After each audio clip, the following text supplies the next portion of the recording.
사랑합니다. 네, 여러분 예배 자리에 나온 여러분들을 환영하고 축복합니다. 이제 앞으로 온라인으로 댓글 남겨달라고, 유튜브에 댓글 남겨달라고 할 필요도 없겠네요. 여러분 제가 화면 하나 보여드릴게요. 이게 뭔지 아실 거예요. 뭔지 아십니까? 네, 오늘 아마 11시에서 11시 반쯤 되면 이제 업로드가 될 월요 웹툰입니다. 그 월요일 남자 기준으로 1위더라고요. 여자 기준은 뭔지 모르겠어요. 저한테 남자 기준으로 추천을 해주더라고요, 네이버가. 참교육이라는 웹툰인데 이게 사실 연재된 지 얼마 되지도 않았는데 지금 1위를 변함없이 지키고 있는 웹툰이죠. 네, 바꿔주세요. 여러분 이 참교육이라는 표현이 여러분 뭔지 아시죠? 이 참교육이 진짜 교육이라는 의미를 갖고 있는 게 아니라, 그러니까 누군가에게 참교육을 한다라는 의미가 선생님이 학생에게 진짜 제대로 된 가르침을 전해준다라고 하는 그런 뜻으로 쓰여지지 않잖아요. 요즘 참교육이라는 표현은 마치 악인에게 뭔가 갚아주는, 잘못한 누군가에게 그 잘못한 것을 좀 깨닫게 해주고 자기가 후회할 수 있도록 만들어주는, 그렇게 하는 행동들을 보통 참교육이라고 하죠. 그래서 여기 나오는 웹툰이 참교육도 그런 내용이잖아요. 이 참교육에 나오는 소재들이 그런 거죠. 일진들, 사람들 괴롭히고 친구들 힘들게 하고 하는 일진들한테 막 오히려 똑같이 갚아주는 일들을, 뭐였죠? 여기 팀이 저 팀이 있는데 교권인가 교권국인가 거기에서 그렇게 하잖아요. 일단은 이 참교육이라는 주제를 가지고 많은 컨텐츠들이 요즘 올라오고 있는데 공통점은 뭐냐면은 뻔한데, 너무 뻔해요. 결말이 너무 뻔한데 재밌어요. 통쾌해요. 나도 모르게 결말을 알면서도 보게 돼요. 뻔하잖아요. 저거 나쁜 애들 다시 이제 똑같이 갚아준다, 뭐 소탕한다, 또는 뭐 구제한다, 이런 의미의 대부분의 웹툰이고, 여러분 그 유튜브에도 참교육으로 하는 컨텐츠들이 되게 많더라고요. 페이스북에, 아마 유튜브에 있는 걸 페이스북에다가 올리는 것 같은데 대부분이 이런 건 것 같아요. 그 카톡 편집해가지고 이제 썰 만드는 거 있잖아요. 이게 왔다 갔다 하는 거. 그래서 제가 검색해 보니까 이런 것들 떠요. 뭐라고 뜨냐면은 여자 둘이 손잡고 일친 양다리 남친 참교육 시켰다. 이게 제가 정한 게 아니라 유튜브에 나오는 컨텐츠예요. 고속도로 난폭 운전 참교육, 돈 없다고 시녀 취급하는 금수저 친구 참교육, 대기업 상대로 장난질 쳤다가 참교육 당한 유튜버 탑3, 뭐 이런 것들. 그러니까 뭔가 누군가가 이 사람들에게 골탕 먹여주고 싶고 누군가가 이 사람들에게 잘못한 걸 알려주고 싶은데 내가 할 수 없으니까 누군가가 그걸 해주는 거를 대리만족하는 컨텐츠들이 되게 많이 올라오는 것 같아요. 그리고 아직도 유튜브들의 그런 것들이 끊임없이 올라요. 다 주작이다 뭐다 이렇게 하면서도 저도 모르게 보고 있는 저를 발견하게 되거든요. 어쨌든 이런 것들이 우리 마음에 뭔가 시원하게 느껴지고 사이다 같이 느껴지고 재밌게 느껴지는 이유는 아마 우리나라 전통적으로 이어져 오고 있는 한 가지 주제, 또 한 가지의 또 어떤 정서 때문이지 않은가 싶어요. 네 글자로 얘기하죠. 권, 선, 징, 악. 선한 사람들은 이제 상 받아야 되고, 그리고 악을 행한 사람들은 벌을 받아야 된다. 이게 전래동화들이나 전통 동화 속에 그냥 당연하게 나오는 것들이거든요. 그러니까 우리의 생각에도 잘못하면 혼나야지, 잘못하면 벌 받아야지. 근데 내가 못해, 그거를. 힘이 없어, 능력이 없어. 그럼 누군가가 왠지 대신해 주면은 너무 통쾌하고 좋은, 이런 것들이 우리 마음 가운데, 우리의 감정 가운데 있는 것 같아요. 근데 제가 이 부분을 좀 깊이 생각을 해봤거든요. 이 참교육. 우리 마음속에서 뭔가 일어나기 원하고 실제로 일어나기 원하는 그 참교육들. 근데 이 마음을 좀 깊이 들어가 보고 이 사건들을 좀 깊이 들어가 보면은 어떤 일일까를 제가 보니까요, 공통점은 이거예요. 여러분, 힘이 약한 사람이 힘이 강한 사람을 참교육할 수가 없어요. 권력이 없는 사람이요, 권력이 있는 사람을 참교육할 수가 없어요. 그럼 어떻게 해야지 참교육이 돼요? 예를 들어 이런 거죠. 뭐 이거 예를 들어요. 이런 컨텐츠가 너무 많아요. 남자가 또는 여자가 뭐 흙수저예요. 뭐 돈이 없어요. 근데 어떤 남자친구 여자친구가 돈 없다고 버린 거예요. 너 돈 없으니까 너랑 더 이상 못 만나겠어. 너 구질구질해서 못 만나겠어. 이렇게 한 거예요. 근데 나중에 이 참교육이 이루어지기 위해서는 어떻게 해야 돼요? 이 남자든 여자든 버림받은 사람이 성공을 해야 돼요. 예를 들어서 로또가 터지든, 예를 들어서 뭐 고시를 붙거나 어쨌든 높은 자리에 오르거나 돈이 많아지거나 이렇게 상황이 역전이 되면서 반대로 그 버렸던 사람이 이 사람한테 와가지고 우리 다시 만나자라고 했을 때 참교육을 해주는, 팩폭을 날려주는, 이게 똑같은 패턴이거든요. 정리하면 이거예요. 힘이 약한 사람은 힘이 강한 사람을 참교육할 수 없어요. 즉 내가 누군가를 참교육하기 위해서는 내 힘과 능력이 강해져야 되고, 내가 힘과 능력이 많아지면 당연히 해야 되는 게 참교육인 것처럼 지금 우리의 시대가 우리들에게 그렇게 말하고 있죠. 야, 너가 나중에 성공해서 갚아줘. 야, 너가 나중에 돈 많이 벌면 너 무시하는 것들 반대로 똑같이 복수해줘. 이게 지금 현대 사회의 정서라니까요. 그게 당연한 거고, 그렇게 하도록 요구하는 게 지금 세상의 모습인 것 같습니다. 바꿔 얘기하면 똑같은 거죠. 똑같은 거예요. 똑같은 거. 내가 참교육을 당할 때나 내가 참교육을 할 때나 바뀐 건 내가 힘이 있고 힘이 없다의 차이일 뿐 사람이 바뀐 게 아니라는 거예요. 힘이 있으면 나도 똑같이 누군가를 참교육하는, 아니 반대로 나도 나중에는 그 사람에게 또 참교육 당해야 되는 그런 사람에 불과하게 된다는 거죠. 다를 게 없어요. 참교육하는 사람이나 참교육 당하는 사람이나. 다른 건 뭐 하나라고요? 내게 힘과 돈이 있느냐 없느냐. 너무 여러분 슬프지 않아요? 저 이거 너무 이 현실이 슬퍼요. 돈이 많아지고 권력이 생기고 힘이 생기면은 그걸 좀 더 아름답게 좋게 사용해야 되는데, 고저 이 세상은 그걸 가지고 어떻게 쓰라고 해요? 복수해. 똑같이 갚아줘. 너 힘들게 했던 사람들한테 너도 똑같이 아프게 해줘. 이렇게 권하는 게 지금의 세상이라는 거죠. 제가 아까 말씀 읽으면서 말씀드렸던 것 같이 오늘 우리는 요셉의 이야기를 좀 마무리하려고 합니다. 사실 요셉의 이야기는 되게 길어요. 그래서 지금 제가 세 번째거든요. 세 번 만에 마무리할 수가 없는데 그냥 좀 다 정리해가지고 가보도록 할게요. 지난주일까지의 말씀을 보면 아버지에게 사랑받던 채색 옷을 입고 있던 그 요셉은 형들에 의해서 버림받아서 노예 종이 되었고, 또 그 종으로 살아가다가 또 모함을 받아서 감옥에 들어가게 되죠. 죄수의 옷까지 입게 됩니다. 근데 우여곡절 끝에 거기서도 열심히 살고 어떤 하나님의 믿음을 가지고 살아가다가 파라오의 꿈을 해석하고요, 와, 그 죄수가 이집트의 총리까지 올라갑니다. 아무도 해석하지 못하고 아무도 해몽하지 못하는 그 파라오의 꿈을 해석하고, 근데 그게 단순한 꿈이 아니었던 거예요. 앞으로 이집트와 그 이집트 주변에 어떤 일이 일어날, 어마어마한 일이 일어날 것을 미리 꿈으로 해석을 한 거예요.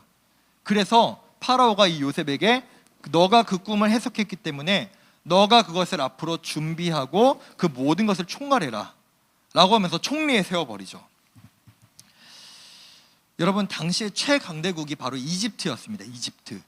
이집트는요 정말 오랜 기간 동안 사실 침략도 엄청 그렇게 많이 받지 않았고요, 뭐 받긴 했지만 그렇게 많이 받지 않았고, 그 왕조와 그 문화를 진짜 오랫동안 간직하고 이어왔던 게 그 이집트 문명이죠.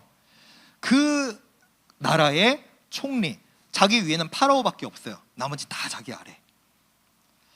그 총리가 된 요셉이었는데, 요셉은요 지금까지 자기가 이집트의 총리가 될 거라고 한 번이라도 꿈꿔본 적이 있었을까요?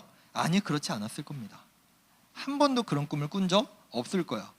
다만 그가 청소년 시기에 하나님께서 꿈을 꾸게 해주셔서 어떤 꿈을 꿨느냐, 자기 가족들로 상징되는 그 볕단들이 자기에게 절하고 11개의 별과 해와 달, 그러니까 엄마 아빠랑 자기 형제들을 뜻하죠, 자기에게 절하는 꿈을 꿨지만 여러분 그걸 어떻게 이집트의 총리가 되는 꿈으로 해석할 수 있었을까요? 그저 그냥 자기 형들, 자기 가족들 수준에서만 생각했겠죠. 그러니까 요셉은요, 앞으로 내가 높은 자리에 올라갈 거다, 내가 잘 될 거다라고 꿈꾸면서 자기에게 일어났던 어려움들과 힘든 것들을 인내하고 견뎌낸 게 아니에요. 내가 언젠간 총리가 되겠지, 내가 언젠간 높은 자리에 올라가겠지, 그 생각으로 버틴 게 아니었다고요. 요셉은 그저 하나님에 대한 믿음 때문에 그 모든 것들을 감내하며 살아갈 수 있었던 겁니다. 제가 여러분들 딱 요만할 나이 때 17세에서 19세, 조금 많게는 20세, 21세 청소년에서 대학생 올라갈 때까지 제가 몇 번 말씀드린 적이 있는데 여러분들인지 지금 졸업한 학생들인지 모르겠어요. 요셉에 대한 설교를 보통 어떻게 어른들이 얘기를 했냐면은, 야, 너 하나님 믿지? 그럼 너 요셉처럼 돼야 돼. 야, 너 하나님 믿는 백성이면 요셉처럼 성공하고 요셉처럼 높은 자리에 올라가가지고 하나님께 영광 돌려, 그게 너가 해야 될 일이야 라는 되게 당시에 그런 뭔가 분위기가 교회 안에 있었거든요. 이게 반은 맞고 반은 틀린 말이에요. 왜냐? 여러분, 우리가 높은 자리에 올라갈 수도 있고 우리가 성공할 수 있죠. 그리고 그 자리에서 하나님께 영광 올려드리는 삶을 살아야 되는 게 맞아요. 그럼 높은 자리 높은 자리 못 올라가고 성공하지 못하면 하나님께 영광되지 못하는 삶인가요? 전교 1등만 하나님께 영광 올려드릴 수 있어요? 인서울만 하나님께 영광 올려드릴 수 있어요? 그건 틀린 말이죠. 그렇지 않아요. 우리가 어느 자리에 있던 우리는 믿음 따라 하나님의 영광을 올려드려야 되는 삶을 살아가야 한다는 거죠. 즉, 우리가 믿음이 있다고, 우리가 하나님을 믿는다고 무조건 총리가 되어야 된다, 성공이 되어야 된다, 이건 아니라는 거예요. 또한 요셉도 그거를 추구하지 않았어요. 그냥 믿음 따라 살아가다 보니까 하나님께서 요셉을 총리로 세우신 것뿐이죠. 요셉이 총리가 되게 된 그 계기, 파라오의 꿈을 해석했다고 했는데 그 꿈의 내용이 무엇이었느냐면요, 이거예요. 그냥 꿈에서 막 뭐 여러 가지 뭐 소가 나오고 뭐가 나오고 막 이런데 이런 거 다 집어치우고 그냥 간단하게 정리해서 말씀드릴게요. 이집트와 이집트 주변 지역에 7년의 대풍년이 먼저 오고 그 후에 7년의 대흉년이 온다는 거예요. 여러분, 풍년이 7년 동안 오면은 보통 사람들은 어떻게 생각할까요? 8년째에는 무조건 흉년이 올 거야, 그런 생각을 못 한단 말이에요. 그냥 먹을 게 많고 쌓아둔 게 많으니까 그냥 막 사용하겠죠. 근데 요셉이 제시한 건 이거예요. 그러면 안 됩니다. 7년 동안의 대풍년 동안 잘 곡식을 저장하고 그 나머지 올 대흉년 7년을 잘 버텨야 됩니다 라고 파라오에게 제시했고 그것을 해석해서 총리가 된 거거든요. 실제로 7년의 대풍년이 왔고요. 그때 요셉이 말한 대로 그것들을 잘, 총리의 직분을 잘 감당해서 흉년을 딱 2년 동안 이제 맞은 거예요. 근데 예언한 것처럼 이집트뿐만이 아니라 그 가나안 땅까지, 그 지중해 그 인근의 그 모든 지역이 흉년이 와버린 거예요. 2년이나 됐으니까 비축한 재산이 없고 먹을 게 없으니까 형들이, 아버지도 얘기하고 형들이 먹을 것을 구하러, 아까 이집트가 어떤 나라라고 그랬죠? 초강대국. 그 초강대국인 이집트에 곡식을 꾸러 온 거예요.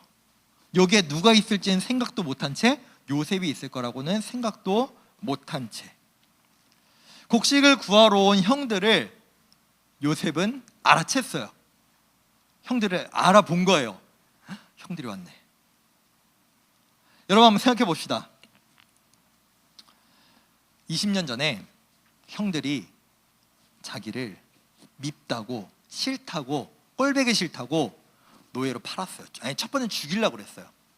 먼저 죽이려고 그랬고, 야, 죽이는 건 좀 오버다, 죽이지 말고 노예로 팔자, 이렇게 해서 팔려서 요셉이 어떤 삶을 살았어요? 종으로 살다가 노예로 살다가 모함 받아가지고 감옥까지 들어갔다가 그렇게 쌩 고생을 하면서 살았죠. 어쩌다 보니까 지금 총리 자리에 올랐습니다. 그 자리에서 형들을 봤어요. 자기를 팔아넘긴, 자기 죽을 뻔했, 나를 죽을 위기에 넘겼던 형들. 우린 여기서 어떻게 됩니까? 여기서 떠오르는 단어가 딱 요 세 글자 아니에요? 제가 처음에 여러분들께 말씀드렸던 참교육. 유튜브에 컨텐츠 올리면 이렇게 올리면 되지 않을까요? 20년 전에 나 종으로 팔았던 형들 참교육 썰 푼다. 이렇게 유튜브 딱 올리면 조회수 좀 잘 빨리질 것 같지 않아요? 그렇죠? 나 이제 총리인데, 나 이제 나를 아무도 함부로 할 수 없고 내가 어마어마한 권력을 갖고 있는 총리인데, 나 옛날에 팔았던 형들 한 명도 아니고 10명 참교육설. 이거 사람들 많이 볼 것 같아요. 통쾌하죠. 근데 누가 봐도 참교육 타임인 것 같은데 요셉은 지금 그렇게 하지 않는 것 같아요. 형들에게 어떻게 하느냐? 내가 요셉입니다 라는 것을 밝혀요. 그때 형들의 감정과 그때의 상황은 어땠을까요? 우리가 20년 전에 죽은 줄 알았던 내 동생 요셉이 여기 있구나 라고 반가워하고 기뻐했을까요? 아니면은 얼어붙었을까요? 등골에 갑자기 식은땀이 나면서 서늘해지는 거 아시죠, 여러분? 그 마음이 들었을까요? 아마 다 그런 생각하지 않았을까요? 우리 이제 죽었다. 우린 진짜 죽었다. 진짜 그냥 하는 말이 아니라 너 진짜 죽어, 이런 그냥 하는 말이 아니라 진짜 죽었다, 이런 마음이 들지 않았을까요? 지금 21세기 아니잖아요. 2022년 아니잖아요. 뭐 누가 누구 복수한다고 함부로 죽일 수 있는 지금의 시대가 아니라 당시에는 권력 있는 사람이 권력 아래에 있는 사람을 죽이는 거 아무 일도 아니었잖아요. 그러면서 이런 대가리라고 할 뻔했어요. 이런 머리를 좀 굴리지 않았을까요? 내가 옛날에 요셉한테 조금이라도 잘했던 거 좀 생각해보자. 내가 옛날에 요셉한테 뭐 사준 적 있나? 내가 옛날에 요셉한테 뭐 먹을 거 준 적 있나? 이런 거 조금이라도 생각해보지 않았을까요? 자기의 좀 잘못을 어떻게든 없애보려고. 근데 생각이 날까요? 아무 생각나는 거 아무것도 없었을걸요. 그냥 진짜 다 죽을 상황인 거예요. 누가 이 형들이 죽어도 20년 전에 이 형들이 했던 잘못으로 인해서 이 형들이 죽어도 그 누구도 아무 말도 할 수 없는 상황이 이 상황이었던 거죠. 여러분, 우리는 어떨까요? 혹여라도 내가 지금 현재 누군가를 무시했거나 누군가를 내가 괴롭혔거나 누군가에게 아픔을 줬던 누군가가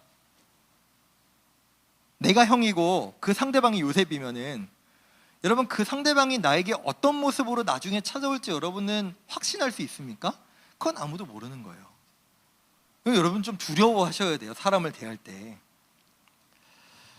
내가 참교육을 하다가 나중에 내가 참교육을 당할 수 있다는 거죠. 형들이 요셉이 애굽의 총리가 될 거라는 것을 100의 1이라도 알았다면 과연 이 요셉에게 이렇게 함부로 대하고 죽이려고 했는 행동을 했을까요? 그렇지 않았을 겁니다. 그렇게 우리가 생각하는 원래 이야기 흐름대로면 원래는 요셉이 우리가 그냥 당연하게 알고 있는 그 동화의 내용, 보통 그런 이제 스토리라면은 요셉이 이제 이렇게 했죠. 뭐 우리나라 사극으로 한번 이렇게 표현해 볼까요? 요셉이 이제 형들을 봤어요. 그럼 이제 형들에게 이렇게 신문하는 거죠. 네 놈들의 죄를 니네들이 알렸다. 이게 감히 어디인 줄 알고 니들이 곡식을 가지러 와?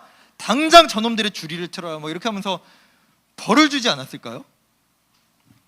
근데 이게 뭔가 사이다 같은 우리의 마음을 시원케 해주는 이야기 같은데 이 성경은요, 사이다가 아니라 고구마로 가요. 고구마 100개쯤 먹은 것 같은 그런 스토리로 갑니다. 5절부터 8절까지 요셉은 이렇게 얘기합니다. 성경 볼게요. 당신들이 나를 이곳에 팔았다고 해서 근심하지 마소서, 한탄하지 마소서. 하나님의 생명을 구원하시려고 나를 당신들보다 먼저 보내셨나이다 라고 해요. 형들이 죽여도 아무렇지 않을 상황인데 지금 뭐라고 얘기하냐면 당신들 살기 위해서 하나님이 나를 먼저 이집트로 보내셨대요. 그뿐만이 아니라 하나님의 큰 구원으로 당신들의 생명을 보존하고 당신들의 후손을 세상에 두시려고 나를 당신들보다 먼저 이곳에 또 보내셨다고 얘기하죠. 그런즉 나를 이 이집트로 보낸 것, 즉 형들이 요셉을 종으로 팔아서 이집트에 간 거다라고 우리는 생각하겠지만, 요셉은 이런 믿음이 있는 거예요. 내가 이집트에 오게 된 건 형들 때문이 아니라 누구 때문이다? 하나님이 보내신 거다. 하나님이 보내신 거다. 형들이 잘못한 게 있죠. 형들 잘못했죠. 근데 요셉은 뭐라고 얘기해요? 그 형들의 잘못도 사용하시는 분이 하나님이시다라고 오늘 고백하고 있는 겁니다. 이 고백이 요셉의 진짜 믿음의 고백인 거예요. 여러분, 요셉은 감정이 없는 로봇이었을까요? 요셉의 진짜 형들에게 미운 마음이 1도 없었을까요? 아니요, 요셉 원래 그런 사람 아니에요. 여러분, 요셉 원래 어떤 사람이라고 했습니까? 우리 지지난주 기억 안 나세요? 형들이 일 나갔다가 양치러 나갔다가 잘못하면은 요셉이 어떻게 했다고 했어요? 그대로 꼰질러가지고 아빠한테 얘기했대잖아요. 원래 요셉이었다니까요. 요셉 그렇게 못돼 처먹은 원래 그런 동생이었다니까요. 근데 형들이 그거보다 훨씬 큰 잘못을 한 거잖아요. 근데 그것에 대해서 지금 형들 잘못이라고 얘기하지를 않고 있어요. 그게 무엇 때문이라고요? 하나님이 나를 보냈다. 이게 믿음 있는 사람이고 그게 신앙 있는 사람의 모습이라는 거예요. 이후에 요셉은 또 똑같은 표현을 같은 표현을 또 반복하면서 얘기합니다. 8절 하반절인데요. 하나님이 나를 바로에게 아버지로 삼으시고 그 온 집의 주로 삼으시며 애굽 온 땅의 통치자로 삼으셨나이다. 삼으셨다, 삼으셨다, 삼으셨다 반복하고 있어요. 이거 영어로 바꾸면 이거예요. He has made me. 그가 나를 이렇게 만드셨다, 삼으셨다. 바꿔 얘기하면 이겁니다. 내가 총리가 된 거, 내가 이렇게 높은 자리에 오르게 된 거, 내가 이 애굽의 통치자 자리가 된 것은 내가 능력이 있어서, 내가 착해서, 내가 인정받아서, 내가 잘나서가 아니라 누가 이렇게 만드셨다고요? 하나님께서 나를 이 자리로 세우시고 삼으셨다라는 고백을 3번이나 합니다. 3번. 제가 좀 전에 말씀드린 것처럼 다시 한번 2주 전의 요셉, 그리고 요셉의 지난 삶의 모습을 다시 한번 돌아볼게요. 2주 전에 요셉은 어떤 동생이었냐면은 형들의 동생을 하나하나 꼬집어가지고 아빠한테 꼰지르던 동생이었어요. 잘못한 거 다 지적하던 동생. 근데 지금의 요셉은 어때요? 형들의 잘못을 하나님께 고자질하는 요셉이 아니라 다 덮어주는 요셉. 변화됐네요. 그뿐만이 아니에요. 여러분, 옛날에 요셉은요, 자신의 꿈이 있잖아요. 자기가 뭐 볕단들이 자기에게 절하고 해와 달과 별이 자기에게 절했다는 그 꿈을 눈치 없이 자기 미워하는 형들한테 나 이런 꿈 꿨다라고 자랑하던 사람이 요셉이었어요. 근데 지금 요셉은 내가 애굽의 총리가 된 그 충분히 자랑할 만한 그것도 자랑하지 않아요. 이거 다 하나님이 하신 거야. 내가 한 거 아니야. 과거에 아버지가 요셉에게만 입혀줬던 그 채색 옷을 자랑했던 요셉은 내가 지금 총리의 그 더 화려한 옷을 입는 것 또한 자랑하지 않습니다. 왜? 옛날에 요셉은 내가 꿈을 꾼 것도, 내가 채색 옷을 입은 것도, 내가 형들의 잘못을 아버지에게 일를 수 있는 것도 내가 그럴 만한 자격이 있으니까, 내가 그만큼 사랑받으니까, 나 그런 아들이니까 라고 하는 그런 마음이 있었어요. 근데 지금은 어때요? 그 마음이 아니라는 거예요. 아, 그 모든 것은 하나님께서 하신 거구나. 하나님께서 하신 거구나. 여러분, 요셉이 변화되었습니다. 제가 설교 초반에 여러분들께 이렇게 말씀드렸어요. 지금 참교육이라고 하는 이런 이야기들을 하고 있는 이 세상은요, 결국에는 더 누가 힘이 있고 권력이 있냐의 변화뿐인 거지 사람이 바뀐 게 아니라고요. 사람의 마음속에는 다 똑같은 그 감정과 악함이 있어서 내게 힘이 생기고 내가 권력이 생기기만 하면은 나에게 까불었던 것들, 나 무시했던 것들, 나 괴롭혔던 것들 다 죽었어라고 하는 마음이 다 있다는 거야. 저도 있고 여러분들도 있고. 근데 진짜 하나님의 사람은 어떻게 해야 되는가? 내가 힘이 생기고 내가 권력이 생기고 내가 어떤 능력이 생겨도 그것을 함부로 사용할 수가 없는 거예요. 왜요? 내가 잘나서 이 능력 가진 게 아니라, 내가 능력이 뛰어나서 이 권력을 얻고 돈을 많이 번 게 아니라 그 모든 게 어디로부터 나왔기 때문에? 하나님이 주셨기 때문에. 하나님이 언제든 이걸 또 뺏어가실 수 있기 때문에, 하나님이 언제 나에게 이걸 또 주시고 누군가에게 또 주실 수 있다는 그 믿음이 있기 때문에 이걸 내 거라고 생각하지 않냐고 함부로 할 수 없는 거죠. 사랑하는 여러분, 이게 신앙인입니다. 이게 신앙인. 다른 게 신앙인이 아니에요. 뭐 예배 잘 드린다? 그거 너무 중요하죠. 기도 생활 잘한다? 정말 중요하죠. 근데 진짜 말씀대로 하나님의 주권을 인정하는 하나님의 사람은요, 이 고백이 제일 중요해요. 내 삶은 내 것이 아니라 하나님 것입니다. 그래서 나 함부로 살 수 없어요. 하나님, 내 마음대로 내 감정대로 살 수 없어요. 하나님, 내가 갖고 있는 것, 내게 주신 것 다 하나님 것이니까. 그것이 바로 요셉의 마음, 요셉의 신앙이었다는 것입니다. 말씀을 맺겠습니다. 요셉은 자기가 정말로 그 죽을 고생을 하고 결국에는 그 누구도 덤빌 수도 없고 그 권위에 도전할 수도 없는 총리의 자리에 올랐을 때 그 자신의 힘을, 자신의 권력을, 자신의 능력을 마음대로 사용하지도 않았고 자랑하지도 않았습니다. 요셉은 하나님께서 나에게 총리 직분을 맡기신 뜻이 있겠지, 하나님의 계획이 있겠지, 그 모든 것은 하나님이 나에게 주셨으니까 하나님이 나에게 어떤 계획과 어떤 마음이 있으실까, 그것을 먼저 찾았습니다. 이 모습과 똑같은 모습이 어디로, 누구에게 찾아볼 수 있을까요? 바로 예수님입니다. 하나님의 아들이신 예수님, 죽은 사람도 살리시고 오병이어로 5,000명을 먹이신 그 예수님께서, 여러분 성경 어디를 뒤져보세요. 예수님께서 자기 배고프다고 먹을 거 만들어내서 식사하신 적 한 번도 없고요, 피곤하시다고 집을 만들고 대궐을 만들어가지고 그 안에 들어가서 주무신 적도 없어요. 예수님은 항상 배고프셨고 항상 피곤하셨죠.